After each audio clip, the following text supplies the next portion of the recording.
সারা বাংলাদেশে স্বেচ্ছাসেবক দল কঠোর অবস্থানে ছিল।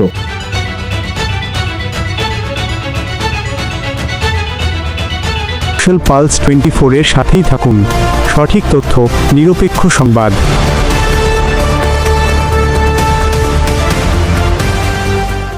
17 বছর ধরে বাংলাদেশ জাতীয়তাবাদী দল বিএনপির রাজনীতির সাথে ওতপ্রোতভাবে জড়িয়ে আছেন হাসান মাহমুদ ভাই। দলের সুসময়ে তো অনেকেই পাশে থাকে, কিন্তু হাসান ভাইয়ের আসল পরিচয় ফুটে উঠেছে দলের চরম দুঃসময়।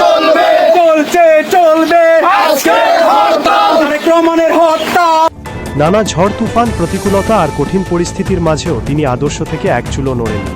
এই ত্যাগ ও নিষ্ঠার স্বীকৃতি স্বরূপ তিনি আজ আকবরশাহ থানা স্বেচ্ছাসেবক দলের আহ্বায়ক কমিটির সম্মানিত পদে অধিষ্ঠিত আছেন।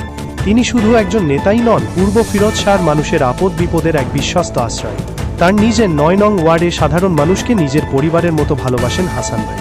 এলাকার যে কোনো প্রয়োজনে হোক, তা শীতের রাতে কম্বল দেওয়া অথবা কোনো অসহায় মানুষের জরুরি চিকিৎসার ব্যবস্থা করা, কেউ না ডাকলেও তিনি ঠিকই পৌঁছে যান সেখানে। তিনি একজন অত্যন্ত ভালো মনের ও নরম হৃদয়ের মানুষ। সারা বাংলাদেশে স্বেচ্ছাসেবক দল কঠোর অবস্থানে ছিল। চাঁদাবাজ, সন্ত্রাস, দখলবাদ, মানুষ হত্যা করেছে। তারা ছাড়া, গুটি কয়েকজন ছাড়া, মানুষ কিন্তু আগে থেকে অনেক শান্তিতে আছে। পালস 24 এর সাথেই থাকুন, সঠিক তথ্য, নিরপেক্ষ সংবাদ।